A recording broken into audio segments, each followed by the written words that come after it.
En el vasto cementerio de la historia, donde yacen los huesos de los grandes imperios, las causas de muerte suelen ser violentas. Pensamos en Roma ardiendo mientras los bárbaros traspasan las puertas. Pensamos en el gran ejército de Napoleón congelándose en la nieve rusa. Pensamos en la Armada española astillándose contra las rocas. Estamos condicionados a creer que las superpotencias terminan con un estallido, con una dramática derrota militar que indica al mundo que el viejo orden ha muerto y que uno nuevo ha comenzado. Pero el Imperio Británico, el mayor dominio de la historia de la humanidad, el imperio donde nunca se ponía el sol, no murió en un campo de batalla, no perdió una guerra contra un ejército rival, no fue conquistado por un rey extranjero, fue embargado. El momento de su muerte ocurrió en una tranquila habitación con aire acondicionado en Washington, D.C., y el arma utilizada para matarlo no fue una bomba nuclear ni una división de tanques, fue una llamada telefónica del Tesoro de Estados Unidos. Esta es la historia de la crisis de Suez de 1956. Para los historiadores de la guerra, es la historia de un complot secreto, una invasión fallida y una humillación diplomática. Pero para los historiadores del dinero, es algo mucho más significativo. Fue el momento en el que el mundo aprendió una lección brutal e innegable sobre la jerarquía del poder en la era moderna. Fue el momento en que Estados Unidos utilizó el dólar como arma para destruir a su aliado más cercano, demostrando de una vez por todas que el poderío militar no es nada sin independencia financiera. Para entender cómo Gran Bretaña cayó en esta trampa letal, debemos dejar atrás la nostalgia y observar la fría y dura realidad del Londres de la década de 1950. A primera vista, Gran Bretaña aún parecía un titán. El rey Jorge V y luego la reina Isabel II reinaban sobre un dominio que cubría una cuarta parte del planeta. La Marina Real Británica aún patrullaba los océanos desde las Falklands hasta Hong Kong. La libra esterlina seguía siendo una de las dos grandes monedas de reserva del mundo, utilizada para liquidar el comercio entre Singapur y Jamaica. En las aulas de Inglaterra, los niños aún miraban mapas con enormes ondulaciones pintadas de rosa y cantaban Rule Britannia con convicción. Pero esta fachada ocultaba un interior financiero en descomposición. Gran Bretaña se había arruinado luchando en la Segunda Guerra Mundial. Para derrotar a Hitler, los británicos quemaron los muebles para calentar la casa. Liquidaron sus enormes inversiones en el extranjero. Vendieron ferrocarriles en Argentina y minas en África para comprar acero estadounidense y trigo canadiense. Y cuando esos activos se agotaron, recurrieron al crédito. Para 1945, Gran Bretaña era el mayor deudor del mundo. La economía era frágil, sostenida por una compleja y tambaleante red financiera conocida como el área de la libra esterlina. Los países del Imperio Británico mantenían sus ahorros nacionales en libras en Londres. Esto le daba a Gran Bretaña una reserva de capital para usar, una apariencia de liquidez, pero también significaba que la economía británica estaba en una situación de pobreza extrema. Si la confianza en la libra se derrumbaba, si esos países decidían que la libra no era segura y se apresuraban a vender sus libras esterlinas para comprar dólares, la economía británica se enfrentaría a una crisis de liquidez que haría que la Gran Depresión pareciera un paseo. El gobierno británico estaba aterrorizado por esto. Todos los primeros ministros y ministros de Hacienda, incluso los exinspectores, se acostaban preocupados por las reservas de oro y dólares. Estas reservas eran la cuenta de ahorro nacional, la presa que contenía la inundación. Sabían que caminaban sobre la cuerda floja. Necesitaban proyectar fortaleza para mantener alto el valor de la libra. Si parecían débiles, los mercados entrarían en pánico. Las reservas se agotarían y el imperio sería insolvente. Y la vena yugular de este frágil imperio era el Canal de Suez, encavado en los desiertos de Egipto, uniendo el mar Mediterráneo con el Mar Rojo. El canal era más que simplemente una vía fluvial. Era el sustento económico del Reino Unido. Para 1956, 2/3 del petróleo utilizado en Gran Bretaña pasaban por el canal. Era la ruta hacia la India, Australia y los yacimientos petrolíferos del Golfo Pérsico.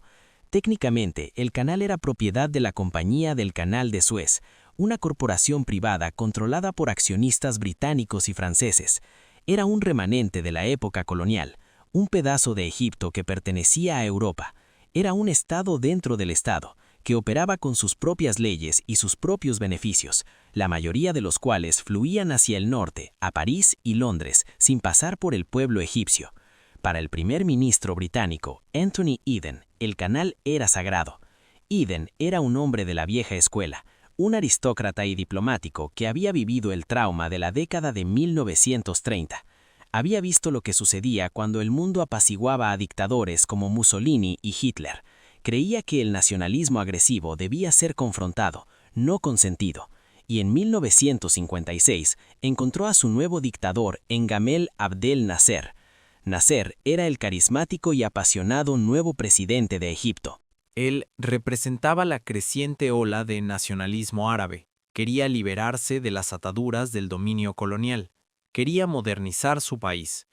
Su sueño era construir la presa de Asuán, un gigantesco proyecto hidroeléctrico que electrificaría Egipto y controlaría las inundaciones del Nilo. Pero las presas eran caras y Egipto era pobre. Inicialmente, Estados Unidos y Gran Bretaña prometieron prestarle a Nasser el dinero para la presa. Querían mantenerlo en el bando occidental durante la Guerra Fría. Pero Nasser estaba jugando un juego peligroso. Estaba coqueteando con la Unión Soviética, reconociendo a la China comunista y comprando armas a Checoslovaquia. En julio de 1956, Estados Unidos, cansado de las dobles gestiones de Nasser, retiró abruptamente la financiación para la presa. Gran Bretaña hizo lo mismo. Nasser estaba furioso. Necesitaba dinero para construir su sueño. Si Occidente no se lo daba, lo tomaría. El 26 de julio de 1956, Nasser pronunció un discurso en Alejandría. Fue una apasionada declaración de independencia árabe transmitida por todo Oriente Medio. En medio del discurso, pronunció una palabra clave específica: Di Lesseps. Esta fue la señal para que las tropas egipcias se movilizaran. Mientras Nasser hablaba, los soldados tomaron la sede de la Compañía del Canal de Suez. Ocuparon las torres de control y las oficinas. Nasser anunció a la multitud que lo vitoreaba que nacionalizaría el canal. Tomaría las ganancias de los peajes y las utilizaría para construir la presa de Asuán. Declaró célebremente que cavar del canal con sus vidas, sus cráneos, sus huesos y su sangre. En Londres, la reacción fue apocalíptica. Anthony Eden lo vio no solo como un robo de propiedad, sino como una mano que se cerraba sobre la economía británica. Si Nasser controlaba el canal, controlaba el petróleo. Si controlaba el petróleo, podía chantajear a Gran Bretaña. Podía cortar el suministro de energía del Reino Unido a su antojo. Eden le dijo a su gabinete que Nasser era Mussolini. Creía que si Gran Bretaña dejaba que Nasser se saliera con la suya, el prestigio británico se derrumbaría. Los países del área de la libra esterlina verían que el león británico no tenía dientes, y se desharían de la libra. El castillo de naipes financiero se derrumbaría. Por lo tanto, Eden concluyó que Nasser debía ser destruido. Pero Gran Bretaña tenía un problema. No podían simplemente invadir Egipto. Era 1956, no 1856. El mundo había cambiado. La Carta de las Naciones Unidas prohibía las guerras de agresión. Y lo que es más importante, el presidente de Estados Unidos, Dwight D. Eisenhower, se oponía rotundamente al uso de fuerza. Eisenhower era militar, pero también pragmático. Se enfrentaba a un año electoral. Quería estabilidad en Oriente Medio, no una guerra colonial que empujara a los árabes a los brazos de la Unión Soviética. Advirtió a Eden explícita y repetidamente que no usara la fuerza. Advirtió que el público estadounidense no lo apoyaría y que las consecuencias financieras serían graves. Eden, cegado por el orgullo, los analgésicos y el trauma del pasado, ignoró la advertencia. Se convenció de que Eisenhower solo hablaba de política. Creía que una vez que las tropas británicas estuvieran en el terreno, los estadounidenses se alinearían. Pensaba que la relación especial entre Estados Unidos y el Reino Unido era imbrancable. Pensaba que Estados Unidos nunca permitiría que su antiguo gobierno fracasara. Se equivocaba. Estaba a punto de descubrir que, en el frío cálculo de las superpotencias, no hay amigos, solo intereses. Incapaz de invadir abiertamente debido a la oposición estadounidense, Gran Bretaña urdió un complot ilegal secreto. Era una conspiración que habría avergonzado a un solo mafioso. Se aliaron con Francia, que también odiaba a Nasser porque apoyaba a los rebeldes en la Argelia francesa, y trajeron a un tercer partner, Israel. El plan se firmó en secreto en una villa privada en Sèvres, a las afueras de París. Se llamó el Protocolo de Sèvres. Sigue siendo uno de los documentos más cínicos de la historia diplomática. El plan era el siguiente. Israel invadiría Egipto a través de la península de Sinaí, con el objetivo de alcanzar el canal. Esto parecería una guerra regional entre dos viejos enemigos. Entonces, Gran Bretaña y Francia lanzarían un ultimátum a ambas partes, exigiendo que se retiraran 16 kilómetros de la zona del canal para proteger la navegación internacional. Cuando Nasser se negara inevitablemente, Gran Bretaña y Francia invadirían. Se presentarían no como agresores, sino como pacificadores, salvando la vital vía marítima del caos de la guerra. Se apoderarían del canal, derrocarían a Nasser y restaurarían el antiguo orden. Era una mentira compleja y elaborada diseñada para darle a Gran Bretaña un pretexto para recuperar sus propiedades sin parecer un matón colonial. Pero mientras los generales planeaban los movimientos de tropas y los diplomáticos pulían las mentiras, el Tesoro británico emitía señales de alerta. El ministro de Hacienda del ex verificador, Harold Macmillan, estaba preocupado. Examinó los libros de contabilidad y vio debilidad. Las reservas británicas de oro y dólares eran peligrosamente bajas. Ascendían a unos 2.000 millones de dólares. Parece mucho, pero para una moneda de reserva global, era el mínimo indispensable para mantener la confianza. Macmillan advirtió que una guerra costaría dinero, asustaría a los mercados. Los especuladores podrían vender la libra. Le dijo a Eden que solo podían permitirse una guerra si Estados Unidos la apoyaba, o al menos la toleraba. Si Estados Unidos se oponía, la presión financiera sería insoportable. Eden ignoró estas preocupaciones. Estaba obsesionado con el objetivo político. Creía que una victoria rápida y decisiva restauraría la confianza en Gran Bretaña. Pensaba que una vez que la Union Jack ondeara de nuevo sobre Suez, los mercados se calmarían, el petróleo fluiría y la libra estaría más fuerte que nunca. Estaba cometiendo el clásico error de una potencia en declive. Estaba apostando su economía a una apuesta militar, suponiendo que la espada podría arreglar el balance. No se dio cuenta de que se estaba metiendo en una trampa donde el campo de batalla no era el desierto del Sinaí, sino los parques de New York y Zúrich. Se dio la orden, se activó el protocolo secreto. El 29 de octubre de 1956, paracaidistas israelíes descendieron sobre el Sinaí. La guerra había comenzado y el reloj corría para la economía británica.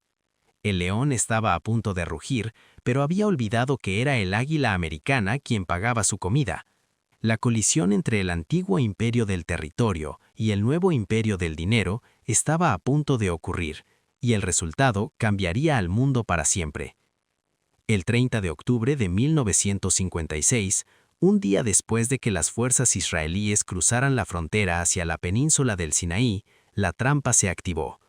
En Londres y París, los diplomáticos redactaron el documento que pretendía justificar la reconquista del Canal de Suez. Emitieron un ultimátum conjunto a los gobiernos israelí y egipcio. Los términos eran de un cinismo asombroso. El ultimátum exigía que ambas partes retiraran sus fuerzas militares a 16 kilómetros de las orillas del Canal de Suez para garantizar la seguridad del transporte marítimo. Para un observador casual en Occidente, podría haber sonado como una medida neutral de mantenimiento de la paz, pero para Gamal Abdul Nasser en el Cairo, era el lebrismo de un gángster. El ultimátum exigía que el ejército egipcio se retirara de su territorio soberano, abandonando el Sinaí a los invasores israelíes y permitiendo que las tropas británicas y francesas ocuparan la zona del canal, el mismo suelo que Egipto acababa de nacionalizar. Era una exigencia de rendición disfrazada de solicitud de alto al fuego. Nasser, por supuesto, la rechazó de inmediato. Sabía exactamente de qué se trataba, una invasión colonial coordinada. Cuando el plazo de 12 horas expiró el 31 de octubre, terminó la farsa diplomática. La Royal Force Air Force lanzó la Operación Mosquetero. Bombarderos británicos, despegando de aeródromos en Chipre y Malta, rugieron sobre el Mediterráneo. Atacaron los aeródromos egipcios, destruyendo la fuerza aérea egipcia en la tierra antes de que pudiera siquiera despegar. Fue una demostración de abrumador poder imperial a la antigua usanza. Los cielos pertenecían a los británicos. En el mar, una enorme armada de portaaviones, acorazados y cruceros navegaba hacia Port Said. Sobre el terreno, los tanques israelíes atravesaban las defensas egipcias en el Sinaí a una velocidad aterradora. Desde una perspectiva puramente militar, la operación era impecable. El plan funcionaba a la perfección, pero el gobierno británico había cometido un error de cálculo fatal. Estaban librando una guerra del siglo XIX en un mundo del siglo XX. Asumieron que la victoria militar silenciaría a sus críticos. Creían que una vez que la Union Jack ondeara sobre Port Said, el mundo aceptaría el destino. Se equivocaron. En el ámbito de la opinión pública mundial, Gran Bretaña se había metido en un campo minado. El momento no podía haber sido el peor. Mientras las bombas británicas caían en el Cairo, los tanques soviéticos invadían las calles de Budapest para aplastar la revolución húngara. Las potencias occidentales se preparaban para condenar la brutalidad soviética y para asumir la superioridad moral en la Guerra Fría. Pero ahora, Gran Bretaña y Francia, los supuestos defensores de la democracia y el derecho internacional, se comportaban exactamente como los soviéticos, invadiendo una nación soberana para apoderarse de su propiedad. Las Naciones Unidas estallaron en indignación. Por primera vez en la historia de la Guerra Fría, Estados Unidos y la Unión Soviética votaron juntos. Ambos condenaron la invasión. El primer ministro soviético, Nikolai Bulganin, fue aún más lejos. Envió una aterradora nota diplomática a Londres. Amenazó con usar todo tipo de armas destructivas modernas contra Londres y París si no se retiraban. Era una amenaza apenas velada de guerra nuclear. En Londres, el ánimo pasó del orgullo patriotero al miedo genuino. La gente empezó a cavar trincheras en sus jardines. El periódico pregonaba la posibilidad de que estallara una Segunda Guerra Mundial por un canal en África. Pero la verdadera amenaza para Gran Bretaña no provenía de los misiles soviéticos, provenía de los parqués de Nueva York. El presidente Dwight Eisenhower estaba furioso.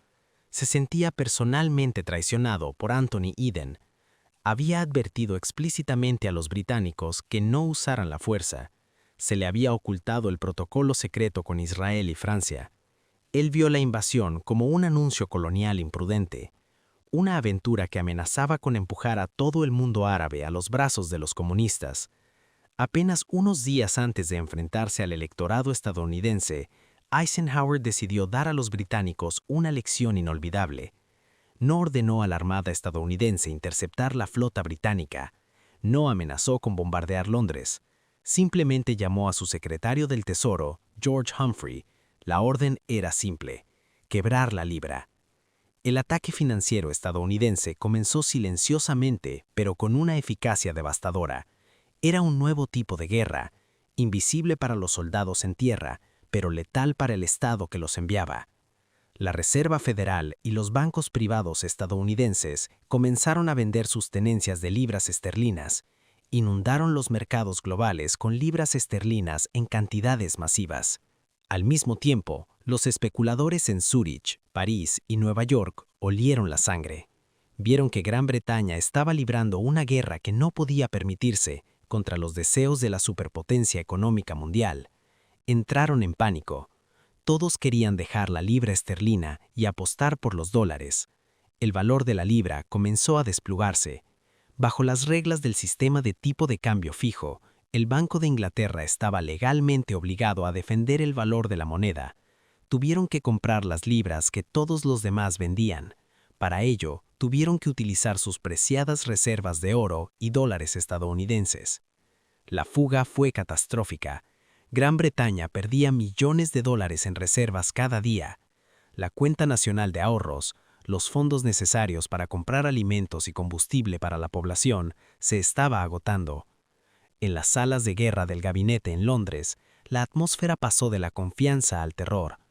Los informes militares que llegaban a los escritorios eran excelentes. Los paracaidistas habían aterrizado. Port Said estaba siendo capturado. La carretera a Suez estaba abierta. Pero los informes financieros eran un desastre. Harold Macmillan, el antiguo banquero central, ministro de Hacienda, observaba la cinta de teletipo con creciente horror.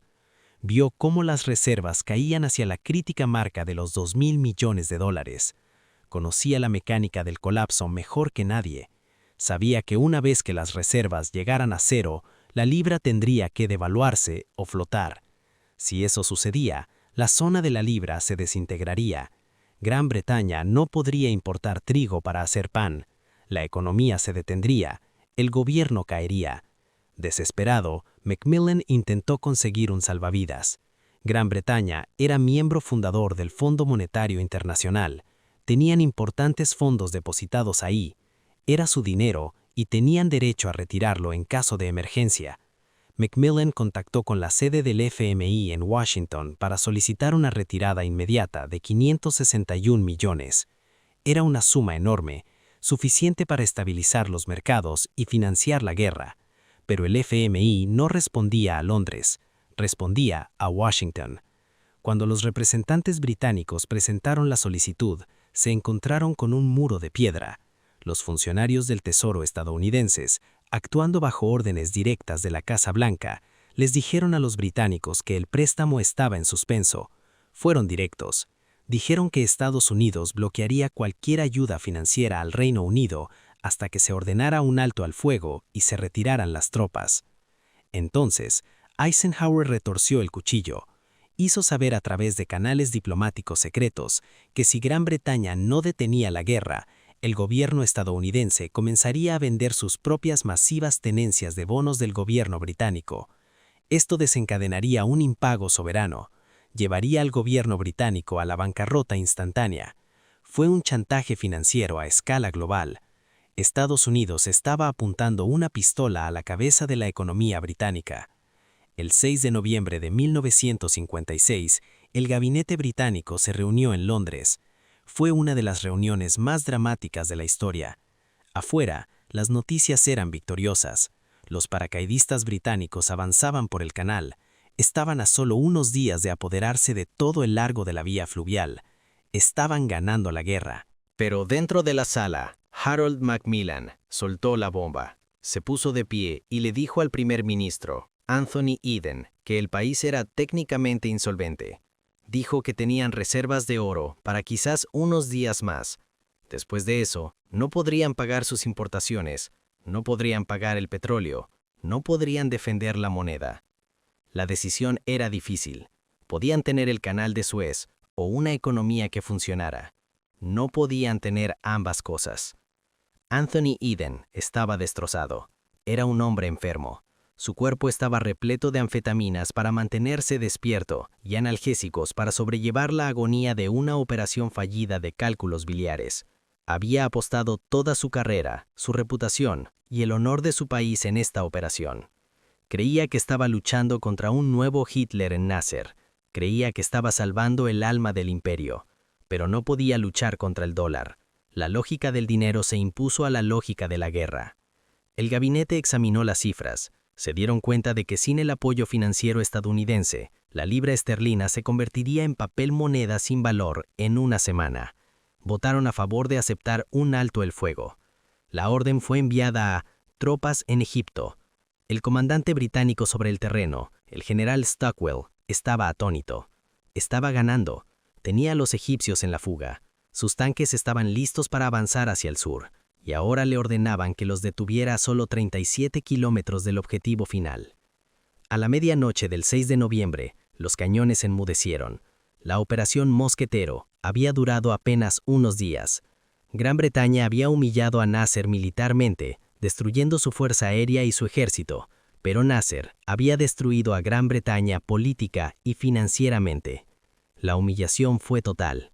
El Imperio Británico, que una vez desafió a Napoleón y a Hitler, había sido doblegado por una retirada masiva de efectivo. Se vieron obligados a detener una exitosa campaña militar porque su tarjeta de crédito fue rechazada. Pero el dolor no había terminado. El alto el fuego era solo el primer paso. Eisenhower no se conformó con una pausa. Quería rendirse. Exigió la retirada total e incondicional de todas las tropas británicas y francesas de Egipto. Hasta que las tropas se marcharan, el bloqueo financiero continuaría. Los británicos intentaron negociar. Querían garantías. Querían que el canal permaneciera bajo control internacional. Querían que Nasser hiciera concesiones. Querían salvar las apariencias. Pero no tenían influencia, porque durante la lucha, Gamal Abdel Nasser había jugado su mejor carta. Había dado la orden de sabotear el canal de Suez. La armada egipcia había hundido 47 barcos, cementeros, barcas viejas y dragas justo en la boca del canal. Habían bloqueado físicamente el canal con escombros. La arteria del Imperio Británico quedó cortada. Los petroleros del Golfo Pérsico ya no podían llegar a Gran Bretaña. Tenían que rodear África, un viaje que duraba semanas más y costaba una fortuna. Gran Bretaña necesitaba petróleo, y el único lugar para obtenerlo rápidamente era Estados Unidos. Pero Eisenhower se negó a enviar petróleo. Su famosa frase decía que quienes iniciaron esta guerra debían hervir en su propio petróleo. El pueblo británico empezó a sentir los apuros. La realidad de su fragilidad económica se hacía patente. Se introdujo el racionamiento de gasolina. Se aprobó la orden de racionamiento de combustible. Todos los propietarios de automóviles en Gran Bretaña recibieron cupones. Conducir se convirtió en un lujo. Las fábricas que dependían del petróleo comenzaron a disminuir su actividad. Se redujo la calefacción en los hogares. Las reservas seguían agotándose. El país temblaba en el frío invernal, derrotado y arruinado. La relación especial quedó expuesta como un mito. Gran Bretaña no era un socio igual para Estados Unidos. Era un Estado cliente. Era un socio menor que existía solo mientras siguiera las reglas establecidas por Washington. Al final, Gran Bretaña capituló por completo. El 3 de diciembre de 1956, el gobierno británico anunció que retiraría todas sus tropas de Egipto sin condiciones. Al momento del anuncio, se abrió el grifo financiero. El Tesoro de Estados Unidos aprobó el préstamo del FMI. La Reserva Federal dejó de vender libras. Los petroleros comenzaron a zarpar desde Texas. La crisis había terminado. Pero el mundo había cambiado. La crisis de Suez demostró que la era de los imperios europeos había terminado. Demostró que en el siglo XX no necesitabas una armada para proyectar poder. Necesitabas una moneda de reserva. Los soldados británicos regresaron a casa enojados y confundidos. No habían perdido la batalla, pero sí la guerra. Habían sido derrotados por el dólar convertido en arma. Anthony Eden, el primer ministro, estaba arruinado. Su salud se colapsó junto con su reputación. En enero de 1957, dimitió. Un hombre destrozado que pasaría a la historia como el líder que presidió el ocaso final del Imperio Británico. Pero las consecuencias económicas de Suez durarían mucho más allá de la carrera de Eden. La crisis había expuesto la debilidad fundamental de la economía británica. Mostró al mundo que la libra esterlina era vulnerable. Destruyó la confianza de los países de la zona de la libra. Empezaron a darse cuenta de que mantener su dinero en Londres era arriesgado. El lento y doloroso declive de la libra había comenzado. El sistema de comercio preferencial imperial comenzó a desmoronarse. Las colonias observaron la debilidad de la metrópolis y aceleraron sus demandas de independencia. Suez fue el punto de inflexión psicológico. Antes de 1956, los británicos creían ser una superpotencia. Después de 1956, sabían que solo eran una isla frente a la costa de Europa, dependientes de la buena voluntad de Estados Unidos para pagar sus cuentas. El dólar convertido en arma había cumplido su función. Había despejado el tablero de viejos rivales. El Imperio Británico fue embargado y el Imperio estadounidense asumió oficialmente el contrato de arrendamiento. La fase militar de la operación de Suez había durado exactamente 42 horas, pero la guerra financiera, la guerra que realmente importaba, estaba entrando en su fase más brutal y decisiva. En la mañana del 7 de noviembre de 1956, el gobierno británico se encontraba en un purgatorio de su propia creación. Se había declarado el alto el fuego. Los paracaidistas fueron detenidos en la arena a pocos kilómetros de sus objetivos, pero Estados Unidos no estaba satisfecho. El presidente Eisenhower no solo quería que cesaran los disparos, quería que los británicos se fueran, y hasta que se fueran, estaba decidido a mantener el pie sobre la economía británica. El arma que utilizó fue la continua corrida de la libra. En la década de 1950, el valor de la libra esterlina se fijó en $280. No era solo una cifra, era un símbolo de virleza nacional y estabilidad imperial. Para mantener este tipo de cambio, el Banco de Inglaterra tuvo que usar sus reservas de oro y dólares para comprar cualquier libra que se vendiera en el mercado abierto. El secretario del Tesoro de Eisenhower, George Humphrey, orquestó un ataque silencioso e invisible. Señaló a los mercados de Nueva York que Estados Unidos no apoyaba la libra. La presión vendedora se convirtió en un torrente. Dentro del Banco de Inglaterra, los operadores estaban desbordados. Quemaban millones de dólares por hora solo para mantener el precio en $280. Fue una hemorragia financiera. Los ahorros nacionales acumulados durante siglos se estaban esfumando hacia los bolsillos de especuladores suizos y estadounidenses. El ministro de Hacienda del exgobernador, Harold Macmillan, observaba las cifras con terror. Calculó que, al ritmo actual de pérdidas, el Imperio Británico estaría en bancarrota en 3 semanas. No les quedaría moneda extranjera. No podrían comprar trigo, carne ni azúcar. La nación insular, que importaba el 50% de sus alimentos, se enfrentaría a una hambruna. Desesperado, Macmillan intentó activar el Servicio de Emergencia de Gran Bretaña. Gran Bretaña era miembro fundador del Fondo Monetario Internacional, el FMI. Tenían derecho a retirar sus propios fondos, un total de 561 millones. Era su dinero. Macmillan envió una delegación a Washington para retirar el cajero. Cuando los funcionarios británicos llegaron a la sede del FMI, no fueron recibidos por banqueros, sino por un muro político. El representante estadounidense al FMI había recibido una orden directa de la Casa Blanca: bloquear el préstamo. Los estadounidenses les dijeron sin rodeos a los británicos que no obtendrían ni una sola pista del FMI hasta que aceptaran la retirada incondicional de todas sus tropas de Egipto. Fue una violación escandalosa del protocolo. El FMI se suponía que era apolítico, pero Estados Unidos había demostrado que las instituciones internacionales eran armas de la política exterior estadounidense. Gran Bretaña estaba siendo chantajeada con su propio dinero. Pero el asedio financiero era solo la mitad de la historia. La otra mitad era física. Durante la invasión, Gamal Abdel Nasser había jugado su mejor carta. Había dado la orden de sabotear el canal de Suez. La armada egipcia había hundido 47 barcos, cargueros de cemento, barcazas viejas y dragas justo en la boca del canal. Habían bloqueado físicamente el canal con escombros. La arteria del Imperio Británico quedó cortada. Los petroleros del Golfo Pérsico ya no podían llegar a Gran Bretaña. Tuvieron que rodear África, un viaje que les llevó semanas más y costó una fortuna. Gran Bretaña necesitaba petróleo, y el único lugar para obtenerlo rápidamente era Estados Unidos, pero Eisenhower se negó a enviar petróleo. Es famosa su declaración a sus asesores: quienes iniciaron esta guerra debían hervir en su propio petróleo. El impacto en la opinión pública británica fue inmediato. El gobierno se vio obligado a introducir un estricto racionamiento de gasolina. Se aprobó la orden de racionamiento de combustible para motores.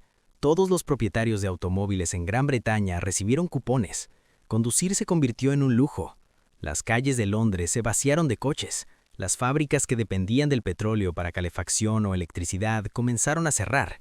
El invierno de 1956 se avecinaba, y el país estaba frío, oscuro e inmóvil. El efecto psicológico fue devastador. Al pueblo británico se le había dicho que eran héroes conquistadores que recuperaban el canal. En cambio, temblaban en sus casas, incapaces de conducir al trabajo, conscientes de la impotencia de su gobierno para garantizar las necesidades básicas de la vida. En el número 10 de Downing Street, el primer ministro Anthony Eden se desplomaba.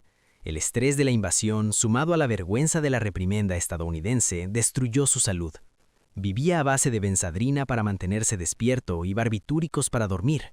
Se estaba volviendo paranoico, despotricando contra Nasser y los soviéticos. El 23 de noviembre, Eden abandonó su puesto. Voló a Jamaica para recuperarse, dejando el naufragio de su gobierno en manos de su rival, Harold Macmillan. Fue Macmillan, el ministro de Hacienda, quien finalmente tuvo que mirar al Imperio Británico a los ojos y decirle la verdad. Convocó una reunión secreta del gabinete.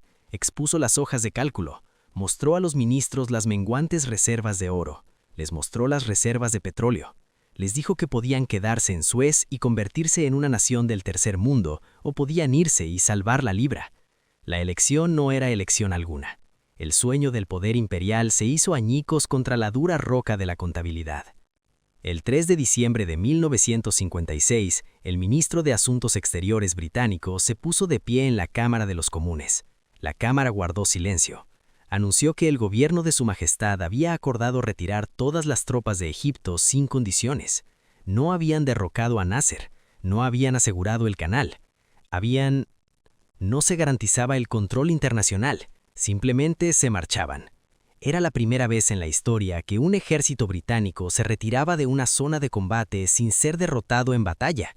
Habían permanecido invictos ante los egipcios, pero habían sido derrotados por completo por el dólar. En el momento del anuncio, la guerra financiera estadounidense terminó al instante. Sonó el teléfono del Tesoro. Estados Unidos aprobó el préstamo del FMI. La Reserva Federal dejó de vender libras. Los petroleros en Texas levaron anclas y zarparon hacia Southampton. La economía británica se salvó. La libra se estabilizó. Las luces permanecieron encendidas, pero el precio era el alma de la nación. El síndrome de Suez infectó la psique británica. El pueblo se dio cuenta de que su independencia era una farsa. Se dio cuenta de que Gran Bretaña ya no era una superpotencia. Era un estado cliente de Estados Unidos. Existía solo gracias a la tolerancia estadounidense. Los soldados que regresaban de Egipto estaban enojados y confundidos. Fueron abullados por la multitud egipcia al abordar los barcos. Dejaron atrás la estatua derribada de Ferdinand de Lesseps, el constructor del canal, tirado en el suelo, símbolo del fin de la era europea en Oriente Medio. Pero el acto final de esta tragedia aún estaba por llegar. La crisis financiera había descubierto la podredumbre, pero las consecuencias políticas transformarían por completo el orden global. Gran Bretaña tenía que encontrar un nuevo papel en el mundo ahora que el imperio ya no era una opción, y el hombre que había impulsado la guerra, Anthony Eden, tenía una última humillación que enfrentar. El 9 de enero de 1957, Sir Anthony Eden acudió al Palacio de Buckingham para presentar su dimisión a la reina Isabel II. Fue el primer ministro británico a ser obligado a dimitir, no por los votantes ni por su partido, sino por una crisis monetaria. Dejó el número 10 de Downing Street destrozado, con su salud destrozada y su reputación en ruinas. Había intentado ser el último león del Imperio Británico, pero había sido derribado por la cola y dura lógica del libro de contabilidad. Su sucesor fue Harold Macmillan, el mismo hombre que como ministro de Hacienda le había dicho al gabinete que el país estaba en quiebra. Macmillan era realista, comprendió lo que Eden se había negado a aceptar, que el juego había terminado. Gran Bretaña ya no podía fingir ser una superpotencia a bajo precio. El pánico financiero inmediato de noviembre de 1956 había remitido. Los préstamos estadounidenses fluían, el petróleo volvía a fluir, la libra esterlina se mantenía estable en 280 libras, pero la crisis de Suez había infligido una herida profunda e invisible en la economía británica que nunca sanaría del todo. La crisis había destrozado la zona de la libra esterlina. Durante décadas, los países del Imperio Británico, desde Malasia hasta Ghana y Kuwait, habían mantenido sus ahorros nacionales en libras en Londres. En esencia, le prestaban dinero a Gran Bretaña para ayudarla a funcionar. Era un sistema basado en la confianza. Confianza en que la libra era tan buena como el oro y confianza en que Gran Bretaña era la garantía definitiva de su seguridad. Suez destruyó esa confianza. Los líderes de estas naciones presenciaron cómo la economía británica casi colapsaba en una semana porque los estadounidenses vendieron algunos bonos. Se dieron cuenta de que su dinero no estaba seguro en Londres. Se dieron cuenta de que el león británico vivía de una asignación estadounidense. Lenta y silenciosamente, el dinero comenzó a salir. Kuwait, un enorme productor de petróleo, comenzó a transferir sus reservas a dólares estadounidenses y francos suizos. Otras colonias siguieron el ejemplo. El capital que había mantenido a flote la economía británica durante un siglo comenzó a evaporarse. La ciudad de Londres, antaño el banquero del mundo, fue degradada a gerente de sucursal regional. Esta realidad financiera obligó a un replanteamiento geopolítico total. Harold Macmillan, ahora primer ministro, analizó el balance del imperio y se dio cuenta de que era un lastre. Guarnecer tropas en Kenia, Chipre y Aden costaba millones de libras. Construir carreteras y escuelas en las colonias costaban millones más. Antiguamente las ganancias comerciales justificaban el gasto, pero en el mundo posterior al caso Suez, donde la libra esterlina estaba débil y la economía frágil, el imperio era un lujo que Gran Bretaña ya no podía permitirse. Este era el motor económico que impulsaba el cambio. En 1960, Macmillan pronunció un famoso discurso en Sudáfrica donde reconoció que el deseo de independencia recorría el continente. Pero tras la retórica exaltada se escondía un cálculo frío. Gran Bretaña comenzó a liquidar su imperio, no solo por razones morales, sino también fiscales. Concedieron la independencia a Ghana, Nigeria, Sierra Leona, Tanganica y Uganda en rápida sucesión. Fue una liquidación forzosa. Gran Bretaña se deshacía de activos para reducir costes. La retirada del imperio era, en esencia, un intento desesperado por equilibrar el presupuesto. Pero despojarse de las colonias no era suficiente. Gran Bretaña necesitaba un nuevo futuro económico. La nación insular no podía sobrevivir sola. Necesitaba un mercado, necesitaba un socio. Tras ser humillada por los estadounidenses y haber perdido el imperio, Gran Bretaña se dirigió al único lugar que le quedaba: Europa. Fue la ironía definitiva. Durante siglos, la política exterior británica se había basado en mantenerse al margen del continente europeo. Pero ahora, desamparada y aislada, Gran Bretaña se refugió en la recién formada Comunidad Económica Europea, precursora de la UE. Solicitaron su adhesión en 1961. Estaban desesperados por unirse al bloque comercial para revitalizar sus industrias estancadas. Pero se enfrentaron a una última humillación. El presidente francés Charles de Gaulle recordó cómo había actuado Gran Bretaña durante el Canal de Suez: impulsiva, servil a los Estados Unidos y financieramente inestable. De Gaulle dijo no. Vetó la adhesión británica. Le cerró la puerta en las narices a Gran Bretaña. Pasaría otra década antes de que Gran Bretaña finalmente fuera admitida al Club Europeo. Para entonces, la transformación estaba completa.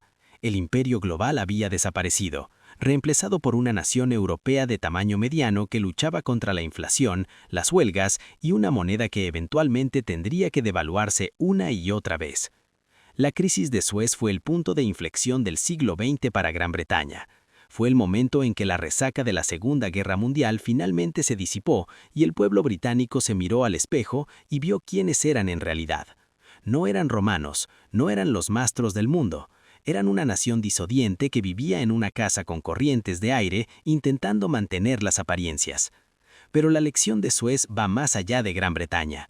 Es una lección sobre la naturaleza del poder en el mundo moderno. Antes de 1956, el poder se medía en acorazados, divisiones de tanques y kilómetros cuadrados de territorio. Si tenías la armada más grande, eras la superpotencia. Después de 1956, el poder se medía en reservas de divisas, rendimientos de bonos y déficit comercial.